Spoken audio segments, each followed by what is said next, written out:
اعوذ باللہ من الشیطان الرجیم بسم اللہ الرحمن الرحیم یا ایہا الذین آمنوا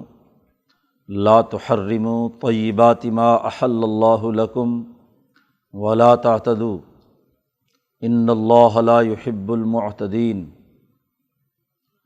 وکلوا مما رزقکم اللہ حلالا طیبا واتقوا اللہ الذی انتم بہ مؤمنون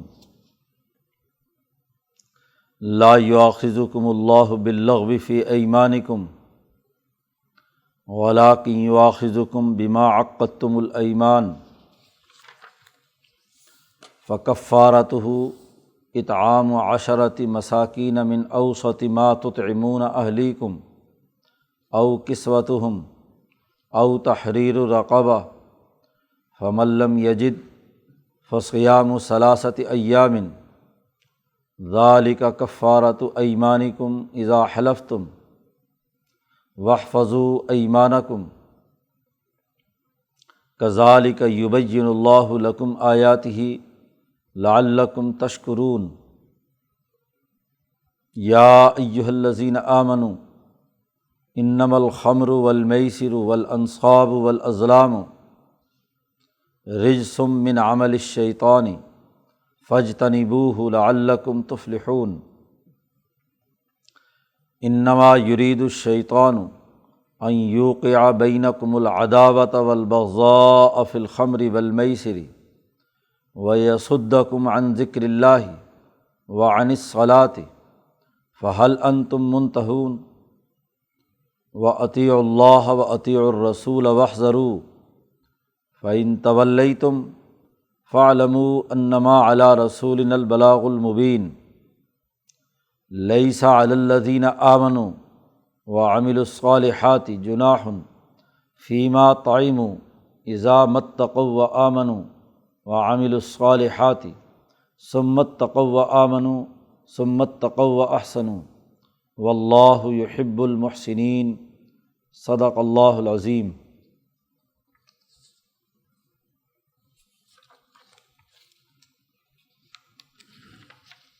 شروع صورت کا آغاز ہوا تھا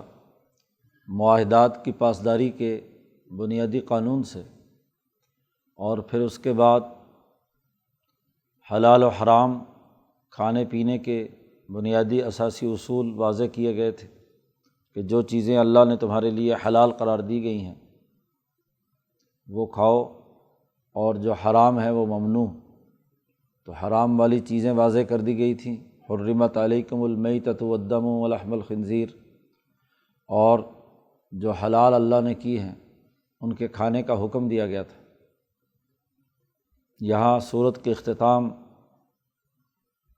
کے وقت پھر قرآن حکیم اسی بنیادی مضمون کی طرف واپس لوٹ رہا ہے، اور یہاں واضح کیا جا رہا ہے کہ حرام خوری خواہ کسی بھی شکل میں ہو وہ ممنوع ہے، لیکن اس کا یہ مطلب نہیں ہے کہ جو اللہ نے تمہارے لیے رزق حلال مقرر کیا ہے اس کو اپنے اوپر حرام قرار دے دو۔ دو انتہائیں ہیں، ایک طرف یہودیت ہے، ان کی خصلتیں ہیں، وہ حلال و حرام کی تمیز کیے بغیر اکلہم السحت حرام خوری میں مبتلا ہے، اور ایک طرف وہ عیسائی ہیں جو رہبانیت کہ اختیار کرنے کے نتیجے میں جو حلال چیزیں بھی ہیں انہیں بھی انہوں نے اپنے اوپر حرام کر رکھا ہے۔ تو حلال چیزوں کو جو اللہ نے مقرر کی ہوں انہیں حرام بنانا یہ بھی ایک درجے کی انتہا پسندی ہے، اور دوسری طرف جو حرام چیزیں قرار دی گئی ہیں انہیں حلال بنا کر کھا لینا یہ دوسری انتہا کی ہے۔ تو اب مسلمان جماعت ان کا بھی اللہ کے ساتھ جو معاہدہ ہے، وَاذْكُرُوا نِعْمَتَ اللَّهِ الَّتِي مِيثَاقَكُمْ وَوَاثَقَهُ الَّذِي، قرآن حکیم نے ان کے بھی میثاق کا پیچھے تذکرہ کیا ہے، تو اس میثاق کے مطابق ان کو یہ حکم دیا جا رہا ہے کہ یا ایھا الذین آمنوا، اے ایمان والو، مت حرام قرار دو پاکیزہ اور لذیذ چیزوں میں سے وہ جو اللہ نے تمہارے لیے حلال قرار دی ہیں۔ جو چیزیں تمہارے لیے حلال قرار دی گئی ہیں وہ پاک ہیں، پاکیزہ ہیں، رزق حلال ہے، تو اس کو اپنے اوپر حرام قرار مت دو۔ ولا تعتدوا، اور حد سے مت تجاوز کرو۔ دو شکلیں ہیں، یا تو یہ کہ حرام اختیار نہ کرو، حلال صرف کھاؤ، اور حلال چیزوں یا لذیذ چیزوں میں بھی ایک اعتدال اور توازن اختیار کرو۔ حد سے زیادہ اگر وہ بھی کھائی جائے تو وہ بھی صحت کے لیے نقصان دہ ہے۔ حلال تو ہے لیکن پیٹ بھرا ہوا ہے، پھر دوبارہ کھا رہا ہے، پھر کھا رہا ہے، تو وہ خود بخود کیا پیٹ میں خرابی پیدا کرے گی اور اس کے نتیجے میں بیماریاں پیدا ہوں گی۔ تو یا تو یہ کہ حرام نہ کھاؤ سرے سے، شرعی قانون اور ضابطے کے مطابق ظلم مت کرو کھانے پینے کی اشیاء کے سلسلے میں، اور یا یہ کہ حلال تو کھاؤ لیکن اس کو ایک حد تک جو ضرورت ہے اس کے مطابق استعمال کرو، حد سے مت تجاوز کرو۔ ان اللہ لا يحب المعتدین، بے شک اللہ پاک حد سے تجاوز کرنے والوں کو پسند نہیں کرتا۔ وہ اللہ کی قائم کردہ حدود کو توڑیں، ظلم اور ناانصافی کے ساتھ کسی کا مال کھائیں، سود خوری کا ارتکاب کریں، دوسروں کے حقوق کو توڑیں، یہ بھی جرم ہے۔ اور انسان کی اپنی تربیت اور اصلاح کے لیے بھی ضروری ہے کہ اگر وہ حد سے زیادہ حلال چیز بھی کھائے گا تو اس کے بھی بہت سارے نقصانات ہیں۔ ایک ہے صوفیہ کا طریقہ کار کہ وہ کم کھانا یا کم اس حلال چیزوں کا استعمال کرنا، یہ اگر اللہ کا حکم سمجھ کر کرے کہ رہبانیت کے نقطہ نظر سے پھر تو درست نہیں ہے۔ صوفیہ کرام کا جو طریقہ کار ہے وہ اصلاح اور علاج کے طور پر ہے کہ ایک وقت کے لیے جیسے حکماء اور اطباء بھی کوئی چیز روک دیتے ہیں باوجود حلال ہونے کے کہ یہ نقصان دہ ہے مرض کے اندر، تو کچھ عرصے کے لیے اس پر پابندی لگا دیتے ہیں کہ یہ چیز مت کھاؤ، پرہیز کرو اس سے۔ تو ایک تو اس نیت سے کسی چیز کو چھوڑنا ہے، اپنے نفس کی اصلاح کے لیے، اپنی روح کی ترقی کے لیے روزہ رکھنا یا کم کھانا یا لذیذ چیزیں جو ہیں ان کی ایک حد تک اس کو استعمال کرنا، تو یہ علاج کے لیے تو درست ہے۔ خواہ مرض کے علاج کے لیے مہینہ ضرورت پیش آئے، 2 مہینے، اور اگر اس کو مستقل یہ سمجھا جائے کہ یہ اب ناجائز اور حرام ہو گئی حلال چیز، تو یہ رہبانیت ہے۔ تو یہ تو اللہ کی حلال کی ہوئی چیز کو حرام بنانا ہے اور حرام چیز والی چیزوں کو حلال بنانا ہے۔ تو یہاں رہبانیت کی نقطہ نظر سے حلال و حرام کے اندر انتہا پسندی پیدا کرنا یہ قطعی درست نہیں ہے۔ وَكُلُوا مِمَّا رَزَقَكُمُ اللَّهُ حَلَالًا طَيِّبًا، کھاؤ اس سے جو اللہ نے تمہارے لیے رزق حلال اور طیب بنایا ہے، جو پاکیزہ بھی ہے اور حلال بھی قرار دیا ہے۔ پاکیزگی اور طیب تو یہ ہے کہ وہ جسم انسانی کو نقصان نہیں پہنچاتا، بدبودار یا ایسا کھانا پینا جو جسم انسانی کے اندر جا کر خرابی پیدا کرے، شہوات کو ابھارے، غلط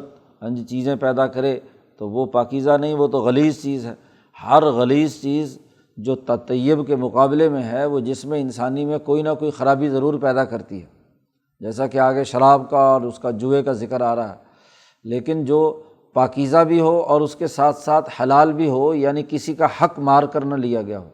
آپ نے اپنی محنت اور مشقت کی کمائی سے اسے حاصل کیا ہے، دوسرے کی پاکیزہ اور لذیذ چیز ہے لیکن دوسرے سے چھین کر کھائی، اس کو اس کا کوئی عوض نہیں دیا، اس کا متبادل نہیں دیا، تو یہ بھی کیا ہے؟ غلط بات ہے۔ تو 2 شرطیں لگائی گئی ہیں کہ وہ رزق کھاؤ جو حلال بھی ہو اور طیب بھی ہو، پاکیزہ بھی ہو اور حلال طریقے سے محنت اور مشقت سے آپ نے کمایا ہو یا تبادلے سے آپ کے پاس آیا ہو، صحیح ذرائع سے آپ کے پاس مال آیا ہو، اس سے کھاؤ۔ واتقوا اللہ، اللہ سے ڈرو، وہ اللہ کہ الذی انتم بہ مؤمنون، جس پر تم ایمان لانے والے ہو، جس پر ایمان رکھتے ہو، تو ایمان کا لازمی تقاضا ہے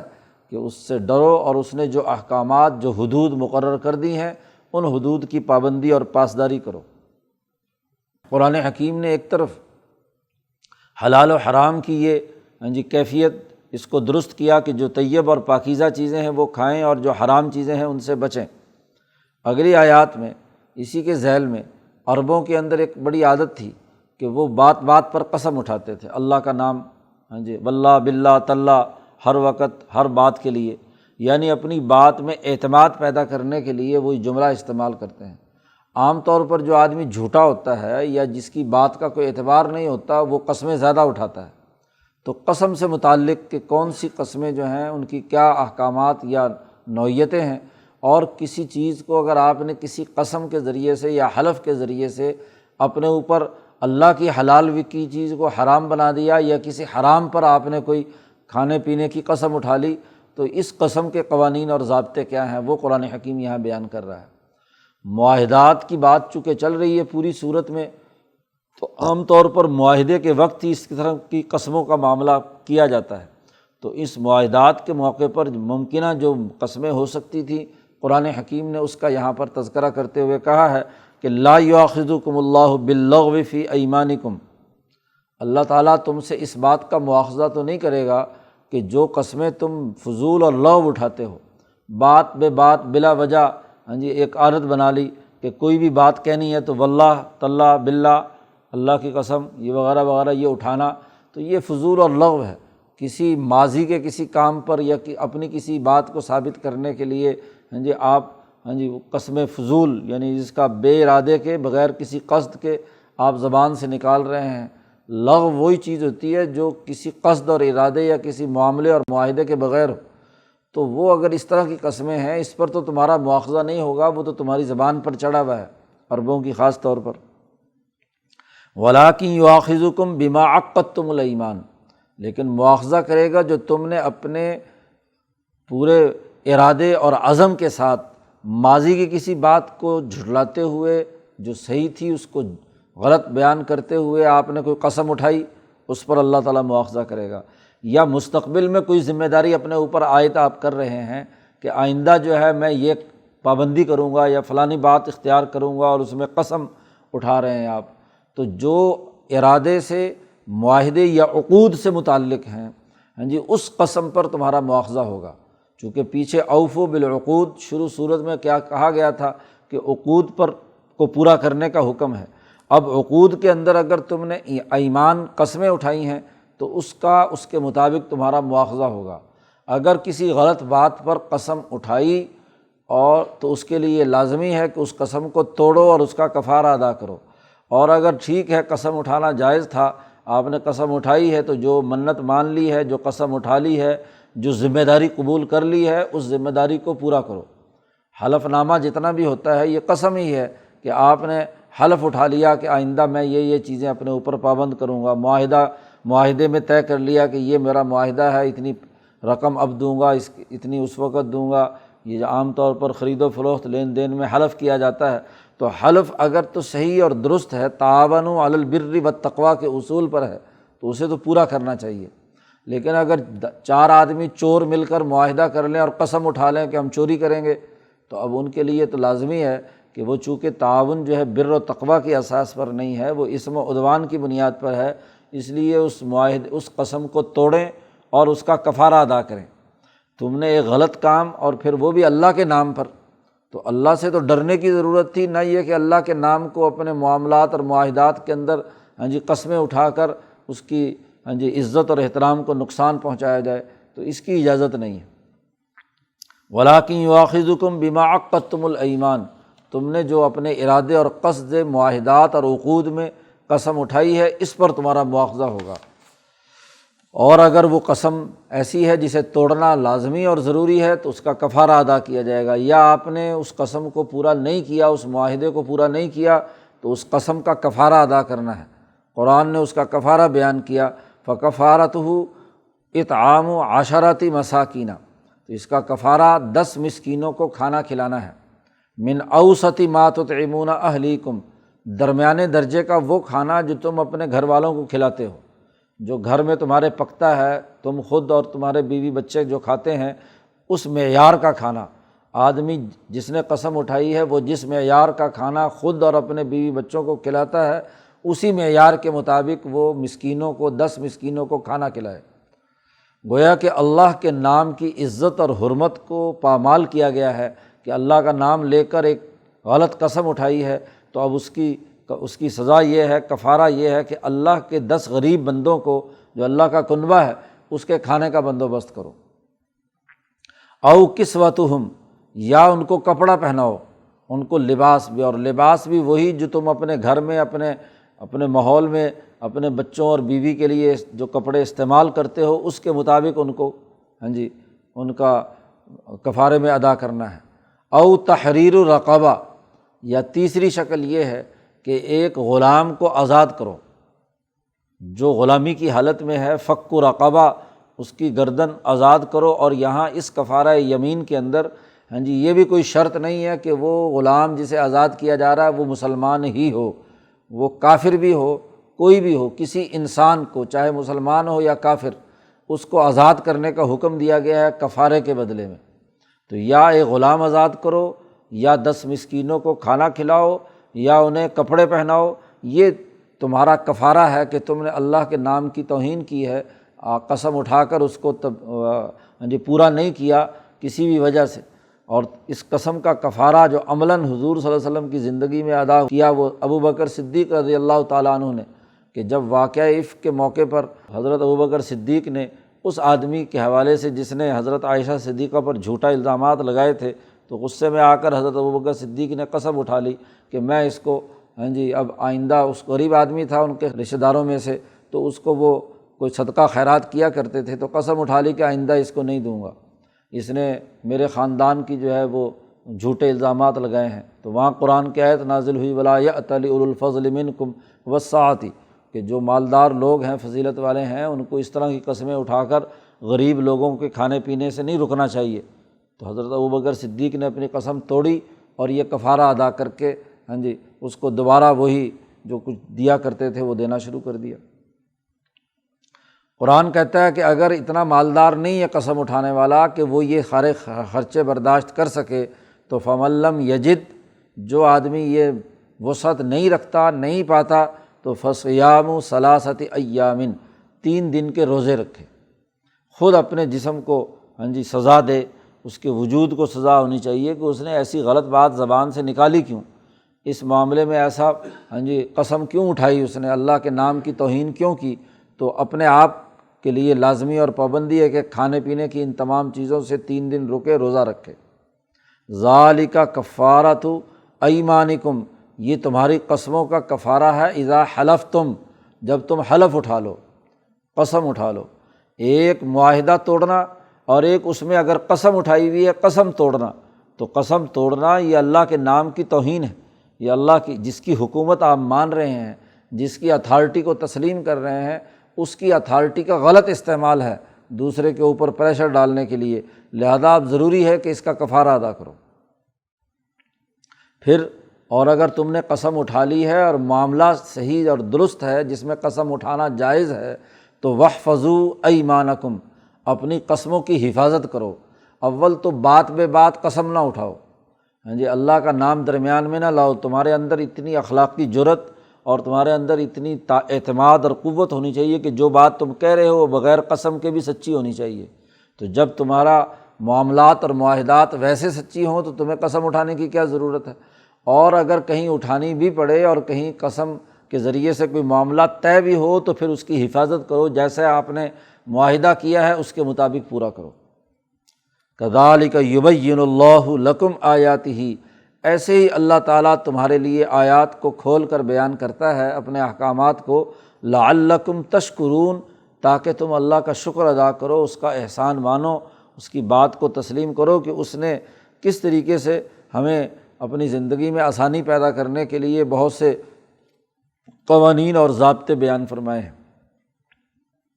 اب حلال و حرام کی بات چل رہی تھی اور انسانی سماج کے معاہدات کی بات چل رہی تھی کہ معاہدات کو پورا کرو۔ معاہدات 2 ایسے آدمیوں کے درمیان ہوتے ہیں، معاملات ان افراد کے درمیان طے پاتے ہیں جو اپنے ہوش و حواس میں ہوں، جن کے اوپر کسی خواہش اور لالچ کا غلبہ نہ ہو، مفاد پرستی ان کے اندر نہ ہو، وہ اپنے دائرے میں رہتے ہوش و حواس کے ساتھ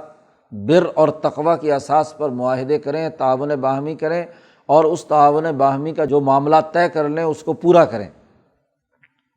اب اگر انسان میں ہوش ہی ختم ہو جائے، وہ بے ہوشی کی حالت میں ہو، اسے یہی نہ پتہ ہو کہ میں کس وقت کیا کہہ رہا ہوں کیا نہیں کہہ رہا، تو اس کا مطلب یہ ہے کہ اس کے معاہدات کرنے کا جو انداز اور اسلوب ہے وہ غلط ہے، وہ گویا کہ غلط معاہدات کر رہا ہے، اور اگر ایسی حالت میں اس نے تمام چیزیں کی ہوئی ہیں تو یہ تو انسانی سوسائٹی کے لیے تباہ کن ہے۔ تو جہاں حلال و حرام کی بات چل رہی تھی اس میں یہاں دو ٹوک حکم دے دیا گیا یہاں اس آیت میں کہ اب شراب پینا حرام ہے، جوا حرام قرار دے دیا گیا۔ وہ تمام اعمال جو اللہ کے مقابلے میں بت پرستی اور شرک سے تعلق رکھنے والے ہیں اور ان کے ناموں پر جو معاملات اور معاہدات طے پاتے ہیں ان کو ناجائز قرار دے دیا گیا۔ جیسا کہ پیچھے بیان کیا گیا تھا کہ شراب کی حرمت بتدریج ہوئی ہے۔ پہلے تو صرف اتنا ہی تھا کہ تم نماز کے قریب مت جاؤ، ایک آیت اس وقت نازل ہوئی، دوبارہ پھر ایک اور دوسری آیت کے اندر پابندی لگائی گئی کہ جی اس کے اسمہما اکبر من نفعہما، تو اس کا جو گناہ ہے وہ نفع کے مقابلے میں زیادہ ہے۔ ان دو آیات میں بتدریج ان کے دماغ میں نفرت اور اس کی حرمت جو ہے خاص طور پر سمجھدار لوگوں کے معاملے میں کیا ہے بالکل ان کو آنا شروع ہو گئی تھی کہ اس کی حرمت کا معاملہ واضح ہونے والا ہے۔ جب پہلی آیت نازل ہوئی تو عمر فاروق نے فرمایا، دعا مانگی اللہ میاں سے کہ اس معاملے میں دو ٹوک حکم جاری فرمائیے۔ جب دوسری آیت نازل ہوئی تو پھر بھی انہوں نے فرمایا کہ یہ اللہ تعالیٰ دو ٹوک حکم ہمیں بیان کرے کہ شراب کے بارے میں، لیکن اس کے نتیجے میں دل میں کراہت اور نفرت ہونا شروع ہوئی کہ جب شراب پی کر نماز نہیں پڑھ سکتے، جب شراب پینے کا نقصان زیادہ ہے، ان دو آیتوں سے جو سمجھدار لوگ تھے ان کے دلوں میں شراب سے نفرت پیدا ہونا شروع ہو گئی اور ایک ماحول بننا شروع ہوا۔ اب یہاں تیسری یا آخری آیت ہے جس کے اندر قطعی طور پر شراب کو حرام قرار دے دیا گیا۔ یا ایھا الذین آمنوا انما الخمر والمیسر، اے ایمان والو یہ شراب، یہ جوا، والانصاب یہ بت، یہ ازلام، وہ جو تیر وغیرہ حرم میں انہوں نے مختلف ناموں سے رکھے ہوئے تھے، پیچھے اس کی تشریح شروع صورت میں گزر چکی، تو یہ تمام ازلام، یہ چاروں چیزوں کے بارے میں کہا رجس من عمل الشیطان، یہ سب گندے کام ہیں، برے کام ہیں اور شیطان کے کام ہیں، شیطان کے کاموں میں سے یہ کام ہے اور برے کام ہیں۔ فاجتنبوہ، اس سے بچو۔ ایک تو خود شراب جوئے کے اندر جو خرابی یا گندگی تھی اس کا تذکرہ کیا کہ یہ فی ذات ہی ان کے اندر خرابی پائی جاتی ہے، رجس ہے، گندگی ہے یہ۔ اور دوسرا پھر جو انسان ہیں، مسلمان ہیں، ان کو حکم دیا جا رہا ہے فاجتنبوہ، اس سے بچو، اجتناب کرنے کا حکم دیا، امر ہے، وجوب ہے۔ تو گویا کہ فرضیت اور وجوب کے طور پر پابندی لگا دی گئی کہ شراب سے مکمل اجتناب ضروری ہے۔ لعلکم تفلحون، تاکہ تم کامیاب ہو۔ انما یرید الشیطان ان یوقع، شیطان چاہتا ہے کہ تمہارے درمیان دشمنی اور عداوت پیدا ہو۔ شراب پی کر ہوش نہیں رہتا، ایک دوسرے کی کیا ہے نقصان کرتے ہو، زیادتی کرتے ہو، پھر لڑائیاں اور دشمنیاں پیدا ہوتی ہیں، نہیں پتہ چلتا کہ کیا بات کر رہے ہو، کیا معاملات طے کر رہے ہو، تو اور پھر دوسرا کہتا ہے کہ تم نے یہ معاہدہ کیا تھا، معاملہ کیا تھا، تو اس کے نتیجے میں آپس میں دشمنیاں اور لڑائیاں پیدا ہوتی ہیں۔ جیسے نشے میں حضرت حمزہ نے حضرت علی کی اونٹنی ذبح کر کے قربان کر دی، لوگوں کو کھلا پلا دی، تو اب دشمنی دلوں میں قدرت پیدا ہوئی کہ بلا وجہ جو ہے شراب کے نشے میں ہو کر یہ حرکت کی گئی۔ غزوہ احد سے پہلے جس پر پابندی لگائی گئی کہ یہ گناہ ہے اور اس میں اس کے قریب مت جاؤ، تو اس سے دشمنیاں پیدا ہوتی ہیں، لڑائیاں پیدا ہوتی ہیں، فی الخمری، شراب میں بھی اور جوئے میں بھی۔ اب جوئے میں بھی لڑنے والے چونکہ بغیر کسی محنت کے وہاں ایک دوسرے سے کیا شرطیں لگا رہے ہیں، تو اب جیسے ہی کسی دوسرے کی جیب سے مال نکل کر کسی ایک کے پاس جاتا ہے تو دوسرے کے دل میں نفرت پیدا ہوتی ہے، عداوت پیدا ہوتی ہے، بغض۔ اب ویسے دباؤ کی وجہ سے وہ قبول کر لے تو کر لے، لیکن دل میں تو وہ برا بھلا کہتا ہے نا کہ اس کا مال دوسرے کے پاس چلا گیا۔ اور پھر اگلی بات یہ ہے کہ یہ شراب اور یہ خاص طور پر جوا جو ہے یہ تمہیں اللہ کے ذکر سے روکتا ہے، کہ جب نشے کی حالت ہوتی ہے تو پھر ادھر کیا ہے توجہ نہیں ہوتی، نہ نماز کی طرف نہ ذکر کی طرف، اور وعن الصلاۃ، اور نماز سے بھی روکتا ہے۔ اس لیے جو گندا کام اللہ کے ذکر سے روکے اور غفلت پیدا کر دے، نماز سے روکے، تو اس سے تمہیں باز آ جانا چاہیے۔ فہل انتم منتہون،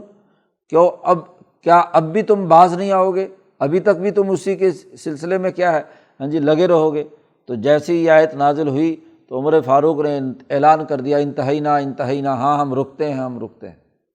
اور پھر فوراً پورے مدینے میں جہاں جہاں یہ اطلاع پہنچتی چلی گئی کہ شراب حرام ہو گئی ہے تو مٹکوں کے مٹکے مدینے کی گلیوں میں شراب پانی کی طرح بہہ رہی تھی، کیونکہ ہر آدمی پانی کی جگہ پہ شراب ہی پیتا تھا، تو وہ گھروں کے اندر مٹکوں کے مٹکے رکھے ہوئے تھے، سب نے لا کر سڑک کے اندر توڑ دیے، اور پوری گلیوں میں کیا ہے، بازار کے اندر شراب ہی شراب پھر رہی تھی۔ تو جیسے ہی یہ حکم آیا تو صحابہ نے صدق دل سے اسے قبول کیا، اور وہ تمام چیزیں جو ہیں وہ ناجائز اور حرام قرار پائیں۔ قرآن حکیم کہتا ہے وَأَطِیعُوا اللَّهَ، اللہ کی اطاعت کرو اور رسول صلی اللہ علیہ وسلم کی اطاعت کرو، اور وَاحْذَرُوا، بچتے رہو ان کی مخالفت کرنے سے، اللہ اور اس کے رسول کی مخالفت کرنے سے بچو، جو حکم دیا گیا ہے، جو پابندیاں لگائی گئی ہیں اس کی اطاعت کرو، ڈسپلن اختیار کرو۔ فَإِن تَوَلَّيْتُمْ، اگر تم اس کے باوجود روگردانی کرو گے، اللہ اور اس کے رسول کے احکامات کو نہیں مانو گے، تو فَاعْلَمُوا، اچھی طرح جان لو کہ انما علی رسولنا البلاغ المبین، کہ ہمارے رسول پر تو صرف بات کو پہنچانا تھا، البلاغ المبین، واضح اور دو ٹوک کھول کر بات بیان کرنا ہمارے رسول کے ذمے تھا۔ رسول پر یہ ذمہ داری نہیں تھی کہ زبردستی جبر و اکراہ کے ساتھ تمہیں کیا ہے مسلمان بنائے اور وہ کرے، اس کا کام پہنچانا تھا۔ اب خود سوچ لو، جو اللہ اور اس کے رسول کے احکامات کی پابندی کرے گا اس کے لیے تو انعامات ہیں، اور جو نہیں کرے گا اس کے لیے نقصانات ہیں۔ قرآن حکیم کہتا ہے کہ اس کی پابندی کرنا، جو اللہ اور اس کے رسول کا حکم ہے اسے تسلیم کرنا لازمی اور ضروری ہے۔ چونکہ شراب اور جوا ان کی گھٹی میں پڑا ہوا تھا عربوں کی، تو بہت زیادہ ان کے ساتھ عشق اور تعلق کی حد تک ان کی عادت بن چکی تھی، اس لیے قرآن حکیم نے 2-3 آیات کے اندر باقاعدہ پہلے اس کو گندگی قرار دیا، پھر اس کو اجتناب کرنے کا حکم دیا، پھر شیطانی کام قرار دیا، پھر آپس میں دشمنی اور لڑائی کی بات کی، پھر پوچھا کہ کیا تم اس کے باوجود بھی اس سے باز نہیں آتے، اور پھر اللہ کی اطاعت اور رسول کی اطاعت کا باقاعدہ حکم دیا، تاکہ تمام تاکیدات کے ذریعے سے وہ جو دل و دماغ کے اندر شراب کی محبت رچی بسی ہے، اس کی جو لذت ان کے دماغوں میں ہے، یا اسی طرح جوئے اور اس کے ذریعے سے دوسروں کا مال کھانے کی عادت پڑ چکی ہے، یہ اس پر ختم ہو جائے۔ اب اس پر صحابہ نے ایک سوال کیا کہ بھائی ہمارے مسلمان بہت سارے ایسے بھی ہیں کہ جو شراب پیتے تھے اور وہ دنیا سے چلے گئے، خاص طور پر غزوہ احد سے پہلے بعض صحابہ ایسے بھی ہیں جو شراب پی کر لڑے اور فوراً شہید ہو گئے، اب ان کے پیٹ میں شراب موجود تھی، تو پھر ان کا کیا شرعی حکم ہوگا؟ اگر شراب گندگی ہے تو گندگی ان کے پیٹ کے اندر گئی ہے، تو اب ان کا کوئی شرعی حکم تو ہمیں معلوم ہو۔ تو اللہ پاک نے اگلی آیت میں اس کی وضاحت کر دی کہ لیس علی الذین آمنوا وعملوا الصالحات، وہ لوگ جو ایمان لائے اور عمل صالح کیا ہے ان پر کوئی حرج نہیں، لیس علیکم جناح، کہ فیما تعیموا، جو اس سے پہلے وہ شراب پی چکے اور پرانی بات ہو گئی، اس حکم کے نفاذ سے پہلے جو بھی کچھ وہ کر چکے ہیں اور دنیا سے چلے گئے یا اب تک جو پیا ہے اس میں کوئی حرج کی بات نہیں، کیونکہ قانون کے نفاذ کے بعد پابندی لازمی اور ضروری ہے، قانون کے نفاذ سے پہلے کا معاملہ وہ نہیں ہے۔ اذا متقوا وآمنوا، اس وقت جب وہ متقی بنے، ایمان لائے اور عمل صالح کیا، اور پھر ثم اتقوا وآمنوا ثم اتقوا واحسنوا، یعنی ہر شریعت کا جو حکم آیا اس پر صدق دل سے ایمان لا کر تقویٰ کے ساتھ عمل کیا، دوبارہ حکم آیا دوبارہ پر عمل کیا، تیسری دفعہ حکم آیا پھر عمل کیا، تو مختلف مراحل سے گزرے ہیں۔ ایمان قبول کیا، پھر جو میثاق مدینہ کے تحت ریاست وجود میں آئی تو اس ریاست کی جو حلف اٹھا کر اس کی پابندی اختیار کی، پھر غزوات اور لڑائی کا حکم دیا گیا جہاد کا، تو وہاں انہوں نے اپنی جان قربان کی۔ تو ہر مرحلے پہ اگر انہوں نے ہر بنیادی حکم پر عمل کیا، تو اس دوران اگر اس حرمت سے پہلے جن لوگوں نے اس طرح کی شراب پی ہوئی ہے ان پر کوئی حرج کی بات نہیں، کیونکہ وہ انہوں نے صفت احسان کے ساتھ تمام چیزوں کو صدق دل کے ساتھ کیا تھا، تو ماضی کی بات ختم ہو گئی۔ واللہ یحب المحسنین، اللہ تعالیٰ محسن لوگوں کو، جن کے اندر صفت احسان ہو، اللہ سے سچا تعلق اور ڈر ہو، اور اللہ کے احکامات کی پابندی کر کے وہ اپنی زندگی بسر کر رہے ہوں، تو اللہ انہیں پسند کرتا ہے، اللہ ان کے ساتھ محبت رکھتا ہے۔ یہی اللہ ہی کی محبت کا نتیجہ ہوتا ہے کہ ایسے لوگ جب اللہ کی طرف ان کی کشش ہوتی ہے ان کے دل اللہ کی طرف کھنچتے ہیں تو وہ اللہ کے احکامات کو پورے دل و جان کے ساتھ پوری محبت کے ساتھ کام کرتے ہیں۔ اس لیے انسان کو انہی کاموں کی توفیق ہوتی ہے کہ جن کاموں کے حوالے سے انسان کے بارے میں اللہ کی محبت ہوتی ہے اور اللہ انہیں اپنی طرف کھینچتا ہے۔ گویا کہ اللہ ہی توفیق دیتا ہے ان کے کسی نہ کسی عمل کے نتیجے میں کہ وہ اگلا اچھا کام کریں۔ تو یہاں یہ بات بھی واضح کر دی کہ ماضی کا معاملہ جو ہو چکا ہے وہ ہو چکا، اب آئندہ سے کوئی آدمی شراب بھی نہیں پیے گا، جوا بھی نہیں کھیلے گا، جو چیزیں حرام قرار دی گئی ہیں وہ بھی نہیں کرے گا، حلال پاکیزہ اور طیب چیزیں جو ہیں وہ استعمال کرے گا، اس میں دوسری انتہا پر بھی نہیں جائے گا کہ رہبانیت اختیار کر کے کسی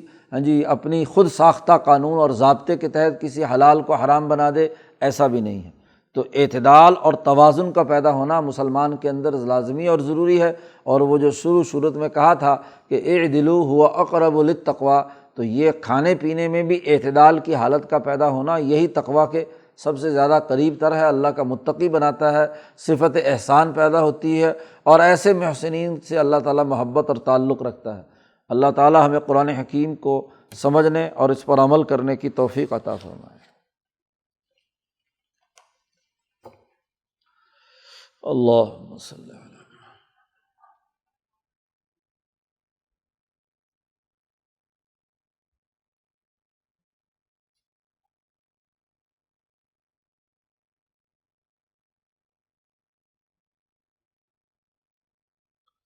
اجمعین۔